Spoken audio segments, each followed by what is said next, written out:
Physics का और एक टॉपिक है साउंड। साउंड के इस टॉपिक को हम एक लेक्चर में कंप्लीट करेंगे।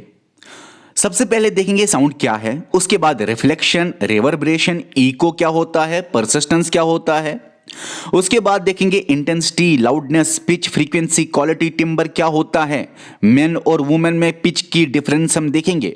फ्रीक्वेंसी के बेसिस पे साउंड है डिवाइड हुआ है तीन टाइप्स में, ऑडिबल, इंफ्रासोनिक, अल्ट्रासोनिक देखेंगे क्या है। अच्छा, ह्यूमन की अगर बात करें तो कहां से आवाज निकलती है, वोकल कॉर्ड्स, उसके बारे में जानेंगे। ह्यूमन की अगर बात करें इंसान की, वो कैसे सुनता है, ईयर्स की वजह से सुनता है, उसके बारे में जानेंगे।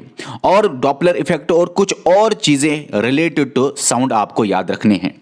साउंड से 1 मार्क्स आने के चांसेस है और इसी लेक्चर में से वो 1 मार्क्स आएगा, चाहे वो डिफिकल्ट क्वेश्चन आए या इजी आए, पूरे चांसेस है इसी लेक्चर में वो मार्क्स आपका आ जाए।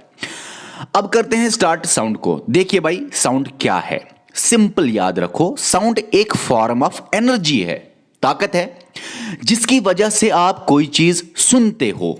तो साउंड एक फॉर्म ऑफ एनर्जी है which gives us sensation of hearing. सुन पाते हैं इस एनर्जी से। कौन सी एनर्जी से? साउंड एनर्जी से। साउंड एक लॉन्गिट्यूडनल मैकेनिकल वेव है, यह मैंने आपको बताया हुआ है। लॉन्गिट्यूडनल मैकेनिकल वेव क्या होता है, आप मेरा वेव्स का टॉप चैप्टर देखो फिजिक्स में। लॉन्गिट्यूडनल मतलब कि जिसमें कंप्रेशन और रेयरफैक्शन बने। लॉन्गिट्यूडनल मतलब कि जब पार्टिकल्स की movement in the direction of wave हो। ये सारी चीजें मैंने सिखाई हुई है, वेव्स का चैप्टर आप पढ़ लीजिए। मैकेनिकल का मतलब है जिसमें मीडियम की जरूरत हो, वैक्यूम में ये वेव नहीं चलती। तो बताइए अगर सवाल आए, देखो भाई मैकेनिकल वेव क्या है, मीडियम की जरूरत होती है, वैक्यूम में वेव नहीं चलती। लॉन्गिट्यूडनल का मतलब क्या है, जिसमें कंप्रेशन और रेयरफैक्शन बने। जिसमें कंप्रेशन और रेयरफैक्शन बने, कैसे बनते हैं, कैसे होती है in the direction of wave, ये सारा कुछ मैंने वेव्स में पढ़ाया हुआ है। लेकिन सवाल अगर आए, आप बताइए साउंड क्या है, नीचे होगा लॉन्गिट्यूडनल ट्रांसवर्स, आपको लिखना है लॉन्गिट्यूडनल वेव। अगर सवाल आए साउंड क्या है, तो आपको लिखना है मैकेनिकल वेव। साउंड एक फॉर्म ऑफ एनर्जी है जिससे आप सुन सकते हो। साउंड वेव में क्या क्या बनता है, आपको लिखना है कंप्रेशन और रेयरफैक्शन, क्रस्ट और ट्रफ नहीं लिखना। साउंड वेव में मीडियम की जरूरत होती है कि नहीं, अगर सवाल आए आपको बोलना है हाँ मीडियम की जरूरत होती है। क्या साउंड वैक्यूम में चल सकती है, आप देख लीजिए क्रॉस लिखा है, साउंड वैक्यूम में नहीं चल सकती। अच्छा, अब एकॉस्टिक्स क्या होता है, स्टडी ऑफ साउंड को बोलते हैं एकॉस्टिक्स। अब यूनिट क्या है साउंड का, यह भी आपको जानना है। यूनिट है साउंड का डेसिबल भी, हर्ट्ज भी, और भी कुछ यूनिट्स हैं, आप देखोगे बुक्स में आपने पढ़ा होगा अगर आप मेडिकल बैकग्राउंड से हो। लेकिन आपको सिंपल में याद रखना है, अगर सिंपल आए यूनिट ऑफ साउंड, आपको डायरेक्ट देना है डेसिबल। लेकिन अगर यह सवाल आए साउंड का आप यूनिट बताइए, साउंड की फ्रीक्वेंसी का यूनिट बताइए, तो आपको याद रखना है हर्ट्ज। अगर वैसे नॉर्मली आए ना सवाल, साउंड का यूनिट बताइए, आपको लिखना है डेसिबल वहां पे। अगर सवाल आए ना यूनिट बताइए लेकिन साउंड की फ्रीक्वेंसी का यूनिट बताइए, आप याद रखना वहां पे हर्ट्ज लिखना। अगर सवाल आए साउंड की इंटेंसिटी या लाउडनेस का यूनिट बताइए, तब आप लिखना डेसिबल। अगर ना ही इंटेंसिटी लिखा हो ना ही फ्रीक्वेंसी लिखा हो, डायरेक्ट डेसिबल दे दो। अगर इंटेंसिटी लफ्ज लिखा हो, इंटेंसिटी या लाउडनेस, तो आपको लिखना है साउंड का यूनिट है डेसिबल। अगर अगर अगर फ्रीक्वेंसी आई, साउंड की फ्रीक्वेंसी क्या है, आपको लिखना है ऐसा यूनिट है हर्ट्ज। चलिए यूनिट तो हो गया। साउंड किस में तेज चलती है, सॉलिड में, लिक्विड में कि गैस में? याद रखना सॉलिड में, क्योंकि मॉलिक्यूल्स नजदीक होते हैं, जल्दी जल्दी ट्रांसफर करेंगे एनर्जी। देखो भाई, फास्टेस्ट इन सॉलिड, मुझे यहां पे लिखना था फास्टेस्ट इन सॉलिड, चलो कोई बात नहीं। सबसे ज्यादा तेज सॉलिड्स में साउंड चलती है, उसके बाद लिक्विड्स में साउंड तेज चलती है, और सबसे कम तेज गैसेस में चलती है। मॉलिक्यूल्स दूर होते हैं तो एनर्जी ट्रांसफर करना थोड़ा मुश्किल, मॉलिक्यूल्स को एक दूसरे के साथ मतलब टकराना थोड़ा मुश्किल, वाइब्रेशन कराना थोड़ा मुश्किल। अगर सवाल आए, आप बताइए साउंड की स्पीड सबसे कम किस में होती है, आपको याद रखना है गैसेस। साउंड की स्पीड सबसे ज्यादा किस में होती है, सॉलिड्स। साउंड की स्पीड इंटरमीडिएट किस में होती है, या मीडियम लेवल की स्पीड किस में होती है, लिक्विड्स। अब जानते हैं, थोड़ा सा आ सकता है सवाल, speed of sound in air आपको याद रखना है 340 मीटर पर सेकंड। कोई बुक लिखती है 344, 46, कोई बुक लिखती है 338, लेकिन 340 के आसपास आंसर आपको देना है। सवाल अगर आए वाटर में कितनी है साउंड की speed, speed of sound, speed of sound, speed of sound 1500 metre पर सेकंड। ये तो लिक्विड है, ये तो गैस था। अब है सॉलिड, सॉलिड्स में स्पीड ज्यादा है, अभी मैंने बोला। आयरन में अगर देखें, वो जो कि सॉलिड है, उसमें स्पीड कितनी है, बहुत ज्यादा, 5130 मीटर पर सेकंड स्क्वायर। यही मैं बोल रहा था ना, सॉलिड में ज्यादा, लिक्विड में कम, गैस में कम। गैस में कम स्पीड, वाटर में, लिक्विड में ठीक ठाक स्पीड, और सॉलिड में बहुत अच्छी स्पीड। वैक्यूम में कितनी स्पीड है, वैक्यूम में स्पीड कैसे होगी? वैक्यूम में अभी अभी देखा हमने कि वैक्यूम में साउंड चलती नहीं है। जब साउंड नहीं चलती तो speed of sound in vacuum 0 metre पर सेकेंड, या 0 आप बोल सकते हो। चलिए आगे चलते हैं। एक इंसान है, एक रूम है, एक बड़ा सा रूम है, एक इंसान है, दूसरा इंसान है। इसको नजदीक लाऊंगा मैं। रिफ्लेक्शन ऑफ लाइट आपने पढ़ा ही होगा लाइट में, उसी तरह है रिफ्लेक्शन ऑफ साउंड भी, सेम है, सेम है। अब लाइट की रिफ्लेक्शन हमें पढ़नी है, वहां पे हम ज्यादा अच्छी तरह पढ़ेंगे। अब आप इतना जानो फिलहाल रिफ्लेक्शन ऑफ साउंड क्या होता है। अगर साउंड बाउंस बैक हो जाती है किसी दीवार से टकराने के बाद, उसको बोलते हैं रिफ्लेक्शन। जैसे इसने हलो किया तो इसके वोकल कॉर्ड्स ने वाइब्रेशन की। याद रखना ये पॉइंट भी, साउंड हमेशा जनरेट होती है, साउंड हमेशा प्रोड्यूस होती है वाइब्रेशंस की वजह से। वाइब्रेशंस मीडियम में होनी चाहिए, सॉलिड, लिक्विड, गैस में। वैक्यूम में वाइब्रेशंस का कोई मसला नहीं। सॉलिड, लिक्विड, गैस में वाइब्रेशन होगी तो साउंड चलेगी, ये आप याद रखना, ठीक है। तो सिंपल में क्या याद रखोगे, इसने हेलो बोला, वाइब्रेशन की, अपने वोकल कॉर्ड्स होता है ना, वोकल कॉर्ड, वो मैं दिखाऊंगा आपको वोकल कॉर्ड क्या होता है, कहां होता है। इसने हेलो किया, हालो, दीवार से टकराई ये साउंड वेव, और दीवार से टकराने के बाद ये दूसरे इंसान के पास आ गई। जो ये बाउंसिंग बैक ऑफ साउंड है उसको बोलते हैं रिफ्लेक्शन। तो रिफ्लेक्शन की वजह से इसकी ये वाली वेव भी इसके कानों तक आ गई, इसका हेलो जो है वो इस वेव के फॉर्म में भी इसके कानों तक आ गई। अब और भी कुछ और यहां से भी टकराएगी और आएगी हेलो, यहां से भी हेलो आएगी, टकराएगी, यहां से भी टकराएगी, ऐसे तो आएगी इसके पास हेलो। किसी भी तरह से इसके पास पहुंचती है ये साउंड वेव। लेकिन जो आपको मैंने ये दिखाया बाउंसिंग बैक, ये वापस आना, इसको बोलते हैं reflection, bouncing back of sound wave. देखो भाई, और एक चीज है जो कि यहां पे नहीं बताना था, जो कि लाइट में ही बताना चाहिए था। इसको बोलते हैं नॉर्मल, जो कि आप इस सरफेस के परपेंडिकुलर डालते हो। इसको बोलते हैं इंसिडेंट रे या इंसिडेंट वेव। इसको बोलते हैं रिफ्लेक्टेड रे, रिफ्लेक्टेड वेव। रे मतलब लाइट में खासकर। तो ये जो इंसिडेंस है, ये तो रिफ्लेक्टेड वेव है। नॉर्मल और इंसिडेंस के बीच में एंगल ऑफ इंसिडेंस बनता है। नॉर्मल और रिफ्लेक्टेड के रे के बीच में, रिफ्लेक्टेड वेव के बीच में एंगल ऑफ रिफ्लेक्शन बनता है। एंगल आई होता है एंगल आर के बराबर। सर ये क्या आप बोल रहे हो, ये समझ नहीं आ रहा है। अच्छी बात है, आपको समझ ये आना ही नहीं चाहिए, क्योंकि ये लाइट में पढ़ना है, लाइट में अच्छी तरह पढ़ना है। इतना ही जान लो, आपके लिए इतना ही काम की चीज है। बोल दे इसने हेलो, टकराया, वापस आया, बाउंस बैक हुआ, इसको बोलते हैं रिफ्लेक्शन। ऐसे ही नहीं, बहुत बार टकराएगा, बहुत बार रिफ्लेक्शन होगा, बहुत बार रिफ्लेक्शन होगा, इसके पास हालो हालो आएगा। अब दो चीजें याद रखो, जब रिफ्लेक्शन आती है, एक तो हलो इधर से आता है, दूसरा हलो इधर से आता है इसके पास। तो इसके कानों में hello hello hello hello hello hello ऐसे होता है। मतलब ये कि रिपीट होती है साउंड। किसकी वजह से? रिफ्लेक्शंस की वजह से। एक रिफ्लेक्शन हो या बहुत सारे रिफ्लेक्शन हो, रिफ्लेक्शंस की वजह से, रिफ्लेक्शंस की वजह से साउंड जो है वो रिपीट होती है। Hello hello hello hello hello hello, तो साउंड रिपीट होती है। जब ऐसी साउंड आए रिफ्लेक्शंस की वजह से रिपीट हो, उसको बोलते हैं इको। इको क्या होता है? Repetition of sound due to reflection. Simple है भाई। लेकिन रिवर्बरेशन और इको में क्या फर्क है समझाऊंगा। और इको होने के लिए याद रखना, 0.1 सेकंड से ज्यादा लैग होना चाहिए। 0.1 सेकंड का मतलब होता है 0.1 क्या होता है 1/10। भाई 0.1 क्या होता है 1/10। तो 0.1 बोलो या 1/10 बोलो एक ही बात है। 0.1 सेकंड से ज्यादा 0.1 सेकंड है या उससे ज्यादा, फिर से बोलूंगा 0.1 सेकंड या उससे ज्यादा टाइम लैग होना चाहिए तब इको होगा। मतलब कि जब ये ओरिजिनल साउंड है जो बिना टकराए साउंड आ गई, वो साउंड वेव और रिफ्लेक्टेड वाली साउंड वेव के दरमियान टाइम की डिफरेंस होनी चाहिए 0.1 सेकंड से ज्यादा। नहीं तो यहां से हेलो आ रहा है, वहां से भी अगर हेलो आ रहा है तो एक ही हेलो उसको लगेगा, क्योंकि कानों में ह्यूमन ईयर में आवाज रह सकती है 0.1 सेकंड तक या 1/10 सेकंड तक। याद रखना, मैंने हेलो बोला, आपके कानों में 1/10 बोलो या 0.1 सेकंड तक मेरा ये हेलो रहता है, उसके बाद गायब हो जाता है।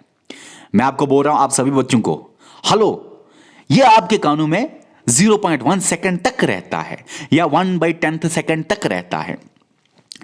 और दूसरी आवाज अगर आपके पास आई, यही मेरा हेलो रिफ्लेक्टेड दीवारों के साथ रिफ्लेक्शंस करके, तो आप जो मोबाइल पे देख रहे हो, एक तो हेलो मेरा सुन रहे हो, ये है ओरिजिनल साउंड। दीवारों से मेरी साउंड आपके कमरे में टकरा रही है, वो वापस अगर आ रही है और 0.1 सेकंड से ज्यादा टाइम लगता है दीवारों से टकराने के बाद, 0.1 सेकंड से ज्यादा टाइम लगता है, तो आप सुनोगे इको। याद रखना, इको सुनने के लिए जो ओरिजिनल साउंड है और रिफ्लेक्टेड साउंड है, उन दोनों के दरमियान लैग या डिफरेंस होना चाहिए 0.1 सेकंड से ज्यादा।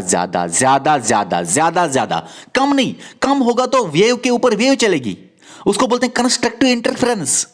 वेव के ऊपर वेव आ जाना, कम नहीं। कुछ किताबों में लिखा है कम बिल्कुल नहीं है, चांस ही नहीं है। ज्यादा। ये तो कॉमन सेंस भी बोल रहा है। देखो भाई, फिर से बोलूंगा यहां तक आपको समझ में आ गया। ये मैं बोल रहा हूं आपको कि ओरिजिनल वेव साउंड और रिफ्लेक्टेड वेव साउंड के दरमियान होना चाहिए 0.1 सेकंड से ज्यादा टाइम। तो मिनिमम टाइम कितना है 0.1 सेकंड, मैक्सिमम टाइम कुछ भी नहीं, ज्यादा हो जाए, जितना ज्यादा आएगा उतना ऐसे आएगा, हेलो। तो जितना ज्यादा टाइम होगा उतना ज्यादा अच्छा इको होगा, जितना ज्यादा टाइम लैग होगा उतना ज्यादा अच्छा इको होगा। अब यह भी याद रखना कि जब ईयर की अगर बात करें, वाटर की नहीं, ईयर की अगर बात करें, जब देखा गया कि ये जो रिफ्लेक्टेड सरफेस है, यहां से यहां तक इंसान की जो डिस्टेंस होनी चाहिए वो 70 मीटर से ज्यादा होनी चाहिए। तो याद क्या आपको रखना है, इको कब होगा? इको तब होगा जब ओरिजिनल साउंड और रिफ्लेक्टेड साउंड के दरमियान डिफरेंस का टाइम हो 0.1 सेकंड या 1/10 सेकंड। मिनिमम टाइम इतना हो, मैक्सिमम जितना होगा उतना अच्छा है इको के लिए। दूसरा, जो रिफ्लेक्टेड सरफेस है उधर से सुनने वाले तक 17 मीटर की मिनिमम डिस्टेंस होनी चाहिए। मिनिमम, कम से कम। ज्यादा हो तो अच्छी तरह सुनेगा, ज्यादा हो तो बहुत अच्छा है इको के लिए। तो ये भी आपने देखा कि 0.1 सेकंड क्यों? क्योंकि कानों में रहती है 0.1 सेकंड के लिए साउंड, उससे ज्यादा होएगा तो तभी तो डिफरेंस पता चलेगा दूसरी साउंड का। ओके सर, आगे चलते हैं।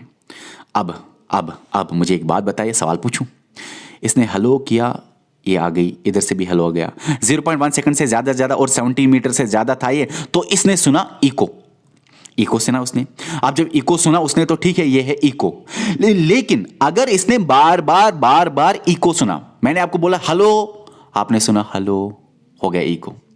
लेकिन अगर आपने बार हेलो सुना, मल्टीपल टाइम्स इको सुना, इको परसिस्टेंट रहा, मैं बोल रहा हूं आपको हेलो, तो आप सुन रहे हो हेलो, मल्टीपल टाइम्स जो ये इको रहा, परसिस्टेंट जो ये इको रहा, बहुत ज्यादा रिफ्लेक्शंस हुई।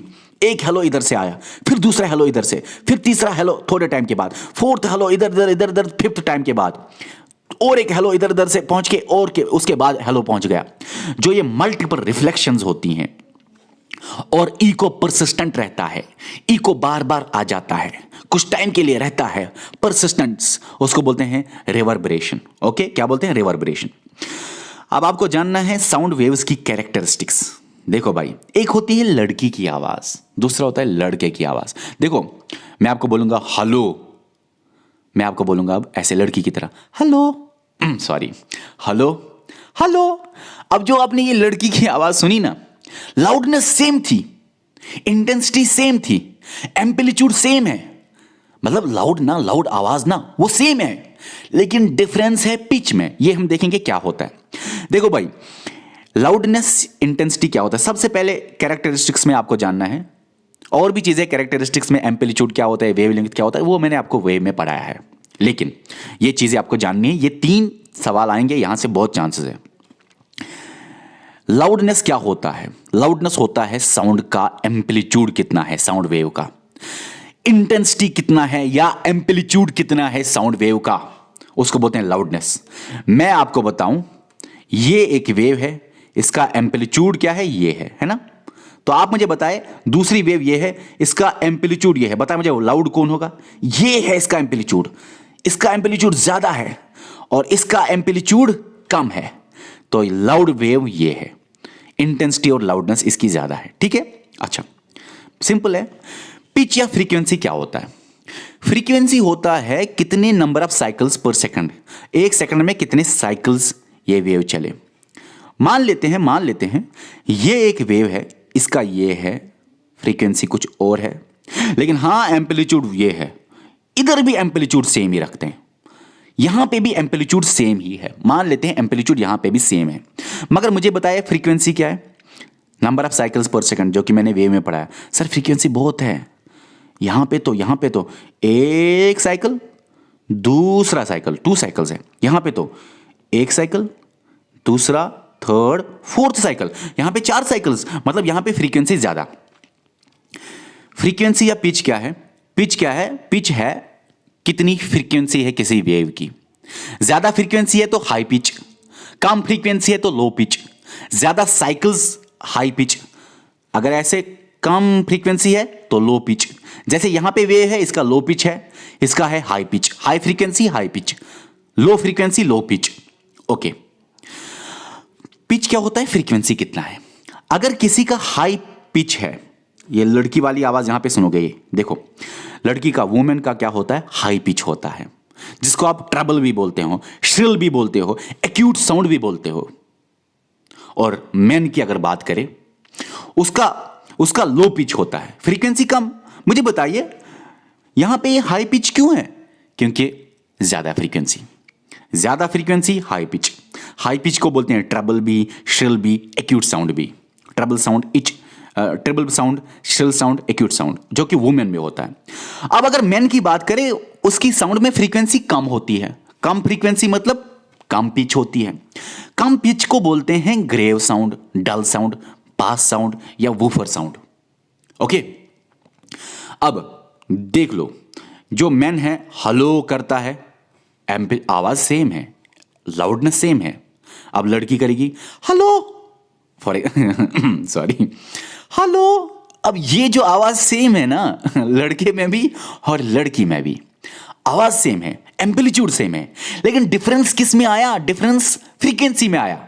लड़की की आवाज में ज्यादा फ्रीक्वेंसी है, ज्यादा पिच है, जिसको बोलते हैं ट्रिबल, श्रिल, एक्यूट साउंड। ओके, अब फ्रीक्वेंसी भी सेम है, लाउडनेस भी सेम है, लेकिन और एक कैरेक्टरिस्टिक्स है साउंड का, जिसको बोलते हैं क्वालिटी या टिम्बर। क्वालिटी क्या है? क्वालिटी है कि वेव कैसे होगी। क्वालिटी टिम्बर बताता है एक वेव ऐसे होगी, एक वेव ऐसे होगी। देखो आपके सामने है, वेव कैसे होगी। और अलग अलग इंस्ट्रूमेंट्स में अलग अलग वेव आती है, तबला में अलग वेव आती है, पियानो में अलग वेव आती है।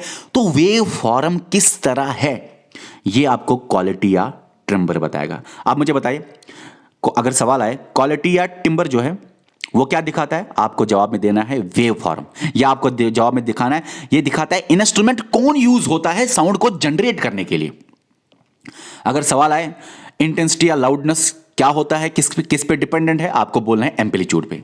ज्यादा एम्पलीट्यूड ज्यादा इंटेंसिटी लाउडनेस, कम एम्पलीट्यूड कम इंटेंसिटी लाउडनेस। पिच किस पे डिपेंडेंट है, फ्रीक्वेंसी पे। ज्यादा फ्रीक्वेंसी ज्यादा पिच, कम फ्रीक्वेंसी कम पिच। कम फ्रीक्वेंसी मैन में होता है कम pitch, low pitch. High frequency women में होता है हाई पिच, जिसको बोलते हैं ट्रबल, श्रिल, एक्यूट साउंड भी। चलिए अब आगे चलते हैं तो आपको जानना है फ्रीक्वेंसी के बेसिस पे, एम्पलीट्यूड नहीं, क्वालिटी टिम्बर नहीं, फ्रीक्वेंसी के बेसिस में, पिच के बेसिस पे, फ्रीक्वेंसी के बेसिस पे साउंड डिवाइड हुआ है 3 टाइप्स में। एक है इंफ्रासोनिक वेव्स या इंफ्रासोनिक वेव्स, दूसरा है ऑडिबल साउंड वेव्स और तीसरा है अल्ट्रासोनिक वेव्स। ये है साउंड वेव्स और ये डिवाइड हुए हैं on the base of frequency, किसका कितना है। इंफ्रासोनिक वेव्स भी साउंड वेव्स है, मगर इसकी फ्रीक्वेंसी होती है कम 20 हर्ट्ज से, और ऑडिबल साउंड वेव्स की फ्रीक्वेंसी होती है 20 हर्ट्ज से लेके 20,000 हर्ट्ज तक। अल्ट्रासोनिक वेव्स की फ्रीक्वेंसी होती है 20,000 हर्ट्ज से ज्यादा। ठीक है, यहां तक समझ आया? फिर से बोलूं, 20 हर्ट्ज, 20 से 20,000 हर्ट्ज, 20,000 हर्ट्ज से ज्यादा, 20 हर्ट्ज से कम यहां तक। अब दूर से आपको पता चलता है, अगर सवाल आए इंफ्रासोनिक वेव्स क्या है, low frequency, intermediate, high, low frequency, Audible, intermediate frequency. Ultrasonic क्या है, 20,000 हर्ट्ज से ज्यादा, मतलब कि हाई फ्रीक्वेंसी साउंड। अच्छा, कौन सुन सकता है, कौन को, किससे ये इंफ्रासोनिक वेव्स जनरेट होते हैं? अर्थक्वेक से, वॉल्केनो से, याद रखना, अर्थक्वेक से, वॉल्केनो से ये इंफ्रासोनिक वेव्स जनरेट होते हैं। कौन सा जानवर ये सुन सकता है इन इंफ्रासोनिक वेव्स को? बड़े बड़े जानवर छोटी छोटी फ्रीक्वेंसीज को सुन सकते हैं, याद रखना। एलिफेंट्स, वेल्स सुन सकते हैं, ठीक है। और ओशन वेव्स से भी जनरेट होते हैं इंफ्रासोनिक वेव्स।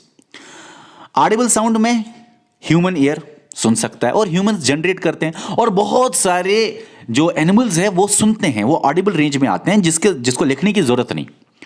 अब अल्ट्रासोनिक वेव्स, हाई फ्रीक्वेंसी वाले साउंड वेव्स, अल्ट्रासोनिक भी साउंड वेव है, हाई फ्रीक्वेंसी वाले साउंड वेव्स। फिर ऑडिबल को क्यों बोलते हैं सर साउंड वेव्स? इसलिए क्योंकि इंसान सुनते हैं। ये भी साउंड है, यहां पे साउंड एडिशनल इसलिए क्योंकि इंसान सुनते हैं ये वेव्स। बाकी जानवर जो सुनते हैं ultrasonic, infrasonic. Dog, cat, bat, मतलब डॉग, कैट, बैट ये क्या कर सकते हैं? अल्ट्रासोनिक वेव्स प्रोड्यूस भी कर सकते हैं, सुन भी सकते हैं। लेकिन आप याद रखना, ये सारे नहीं करते प्रोड्यूस और सुन सकते हैं। डॉग सुन सकता है, कैट सुन सकता है, प्रोड्यूस नहीं कर सकता। लेकिन बैट एक ऐसा है जो सुन सकता है, सुनना मतलब डिटेक्ट करना, जो डिटेक्ट कर सकता है, सुन सकता है और साथ में प्रोड्यूस भी कर सकता है। तो बैट के लिए ये याद रखना, ऐसा जानवर जो खुद बनाता भी है, ये अल्ट्रासोनिक वेव प्रोड्यूस करता है, और डिटेक्ट को बाकी भी करते हैं। एप्लीकेशंस तो पढ़ेंगे एप्लीकेशन से पहले चलो एप्लीकेशंस ही पढ़ते हैं पहले। एप्लीकेशंस कहाँ? क्लोथ्स या एरोप्लेन को क्लीन करने के लिए, स्टरलाइज करने के लिए, लिक्विड्स को साफ करने के लिए, अल्ट्रासोनोग्राफी में डेप्थ ऑफ सी को देखने के लिए। देखो भाई, डेप्थ ऑफ सी सोनार की वजह से पता चल जाता है। सोनार की फुल फॉर्म क्या है? सवाल आएगा, 1 मार्क्स आपका ये है, याद रख लेना, आने के चांसेस है, क्योंकि करंट न्यूज़ में भी ये बहुत ज़्यादा था, होता रहता है करंट में, साइंस एंड टेक्नोलॉजी में ये होता रहता है। सोनार जो है साउंड नेविगेशन एंड रेंजिंग, याद रखना फुल फॉर्म इसकी। अगर ये एक शिप है तो शिप में यहाँ पे ट्रांसमीटर होता है T और रिसीवर होता है R। Transmitter, receiver. ट्रांसमीटर क्या करता है? अल्ट्रासोनिक वेव्स को जनरेट करता है, समंदर में टकराता है, फिर रिसीव करता है इन अल्ट्रासोनिक वेव्स की रिफ्लेक्शन या इको रिसीव करता है, और इसी इको को पढ़ता है, एनालाइज करता है, और जिसकी वजह से समंदर में डिस्टेंस पता चलता है कितना है, किसी चीज़ का डायरेक्शन पता चलता है, किसी मूविंग ऑब्जेक्ट का क्या है, स्पीड ऑफ ऑब्जेक्ट्स जो समंदर में है पता चलता है, ऑब्जेक्ट्स की डायरेक्शन क्या है, डिस्टेंस कितनी है ऑब्जेक्ट से अंडर वाटर। सोनार मतलब साउंड नेविगेशन एंड रेंजिंग, ये वाटर के अंदर डिटेक्ट करता है ऑब्जेक्ट्स की distance, direction, speed under water. अब बात करते हैं ह्यूमन ईयर की। देखो भाई, ह्यूमन ईयर की बात करें, सबसे पहले ह्यूमन ईयर जो है ना, उसमें डिवाइड आपको करना है 3 पार्ट्स में। एक होता है आउटर, दूसरा होता है मिडिल ईयर, तीसरा होता है इनर ईयर। ये 3 पार्ट्स में ईयर को डिवाइड करना है। ये जो बाहर से है ना पीना, इसको बोलते हैं आउटर ईयर, ठीक है। ये ऑडिटरी कनाल तक आउटर ईयर है। मैं ऐसे कर बनाता हूं इसको, ऑडिटरी कनाल और पीना, ये सारा आउटर ईयर है जो बाहर का कान है। फिर उसके बाद ये 3 हड्डियां आती हैं, तीनों हड्डियों को बोलते हैं ऑसिल्स। अब याद रखना ऑसिल्स जो है ये मिडिल ईयर में आती है, मतलब कि यहां से यहां तक मिडिल ईयर का पार्ट है, यहां से यहां तक आउटर ईयर का पार्ट है। मिडिल ईयर में जो ये 3 बोन्स आते हैं, तीनों बोन्स को क्या बोलते हैं? ऑसिल्स। अब कौन कौन सी बोन है याद रखे, मैलस, इनकस, स्टैपिस। मैलस को हैमर भी बोलते हैं, इनकस को एनिवल भी बोलते हैं, स्टैपिस को स्ट्रिप भी बोलते हैं, स्ट्रिप। ओके, अब ये 3 बोन्स का काम क्या है? सर इसका काम है आवाज को लाना बाहर से, आवाज को लाना। ओके, अब ऑडिटरी कनाल का काम है कि वो आवाज को आगे ले जाए मिडिल ईयर तक। मिडिल ईयर का काम क्या है? मिडिल ईयर का ये है एयर ड्रम, यहां पे एयर ड्रम है ये मिडिल ईयर, जो कि एयर ड्रम से स्टार्ट होता है और यहां तक खत्म होता है।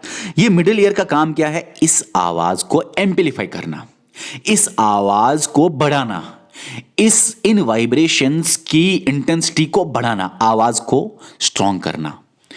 ये मेन मकसद होता है ऑसिल्स का, या इन 3 खड़ियों का, 3 बोन्स का। और यहां पे एक फ्लूइड लाइक सब्सटेंस, फ्लूइड होता है, बाहर तो बोन होते हैं, उसके अंदर फ्लूइड होता है जिसको बोलते हैं कॉक्लिया। अब जो कॉक्लिया है वहां पे क्या होता है? इन्हीं साउंड वेव्स का कन्वर्ट होता है इनटू इलेक्ट्रिकल सिग्नल्स, और वो इलेक्ट्रिकल सिग्नल्स दिमाग तक जाती है, ब्रेन तक जाती है ऑडिटरी नर्व्स के जरिए। और ये जो कॉक्लिया है, ऑडिटरी नर्व्स है, ये सारा है इनर ईयर, ये इनर ईयर है। ये है मिडिल ईयर जिसमें 3 बोन्स आते हैं, ऑसिल्स तीनों का नाम है, और ये सारा बाकी है आउटर ईयर। ठीक है, अब आवाज जब आप करते हो, कहां से करते हो? हलो बोलते हो, वाइब्रेशंस की वजह से ही वो हलो जनरेट होता है। ये आपको पता है यहां पे होते हैं, इसको बोलते हैं यहां पे जो आप देखो ना हाथ लगा के, जो कि मूवमेंट करता है जब आप आवाज करते हो, ठीक है ना। अब इसको बोलते हैं वॉइस बॉक्स या लैरिंक्स। इसी लैरिंक्स के अंदर वोकल कॉर्ड्स होते हैं, और वोकल कॉर्ड्स की वाइब्रेशन ऐसे ऐसे होती है, और ये वाइब्रेट करता है पार्टिकल्स को, और उनकी मूवमेंट की वजह से स्पीड अप, उनकी मूवमेंट की वजह से साउंड बन जाती है। ठीक है, अब उसके बाद ये भी याद रखना, टेम्परेचर अगर ज़्यादा हो, स्पीड अप साउंड का क्या होता है? ह्यूमिडिटी से और बाकी चीज़ों से। याद रखना, आ सकता है सवाल। टेम्परेचर अगर ज़्यादा हो, स्पीड अप साउंड भी ज़्यादा होती है। ह्यूमिडिटी मतलब एयर में नमी का होना, वाटर ड्रॉपलेट्स का होना, वो अगर ज्यादा हो साउंड की स्पीड बढ़ जाएगी क्योंकि ज्यादा पार्टिकल्स आ जाएंगे। प्रेशर अगर ज्यादा हो या कम हो, याद रखना ये सवाल आएगा, ये सवाल आएगा। प्रेशर अगर ज्यादा हो या कम हो तो कोई इफेक्ट नहीं है स्पीड ऑफ साउंड पे। और ये भी याद रखना, विंड की डायरेक्शन अगर अपोजिट हो, फॉर एग्जाम्पल आप बोलते हो हेलो, आपने हेलो इस तरह बोला, लेकिन स्पीड ऑफ विंड की डायरेक्शन अपोजिट है, विंड डायरेक्शन अपोजिट, तो आपकी ये स्पीड जो है ना साउंड की, ये कम हो जाएगी। या ऐसे समझो दूसरे नंबर पे स्पीड बढ़ जाएगी अगर विंड के डायरेक्शन में स्पीड हो, ये साउंड हो।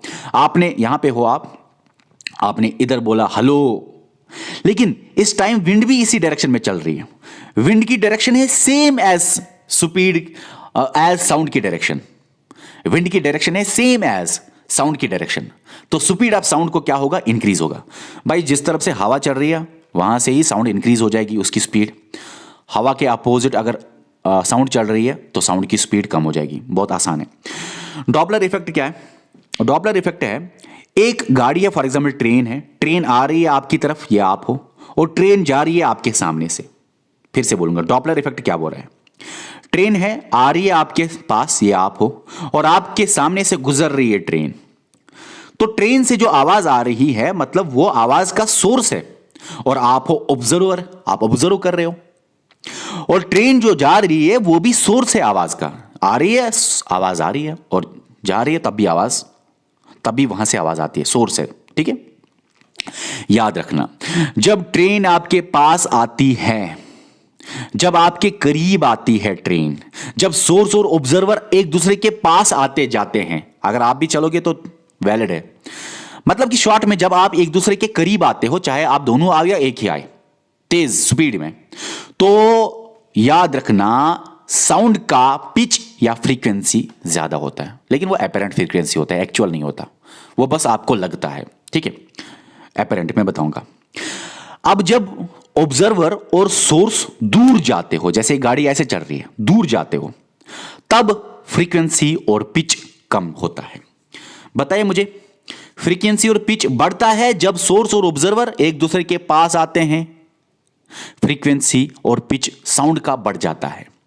साउंड का फ्रीक्वेंसी और पिच कम हो जाता है, फ्रीक्वेंसी पिच एक ही बात है, फ्रीक्वेंसी पिच कम हो जाता है जब आवाज जहां से आए और जो सुनने वाला है वो एक दूसरे से दूर जा रहे हैं, ठीक है ना। अब याद रखना है, डॉपलर इफेक्ट यही बोलता है कि अगर रिलेटिव मोशन हो रही है बिटवीन ऑब्जर्वर और सोर्स ऑफ साउंड तो एपरेंट फ्रीक्वेंसी या पिच चेंज होती है। एक दूसरे के करीब आ रहे हैं, मोशन हो रही है, एक दूसरे के पास आ रहे हैं तो तो फ्रीक्वेंसी या पिच ऑफ साउंड इंक्रीज होगी। एक दूसरे से दूर जा रहे हैं तो फ्रीक्वेंसी या पिच डिक्रीज होगी। तो ये सारी चीजें हैं जो साउंड में आ सकते हैं। मेरे हिसाब से सारा कुछ कवर कर दिया मैंने। अगर आप इससे डिटेल पढ़ना चाहते हो तो हमारे पेड कोर्सेज में सर ने मेरे से बहुत ज़्यादा डिटेल में पढ़ाया हुआ है, बहुत डीप पढ़ाया हुआ है। मैं वही चीज़ें आपको पढ़ाता हूँ जो हमारे पेड कोर्सेज में मैंने नहीं पढ़ाया, ठीक है।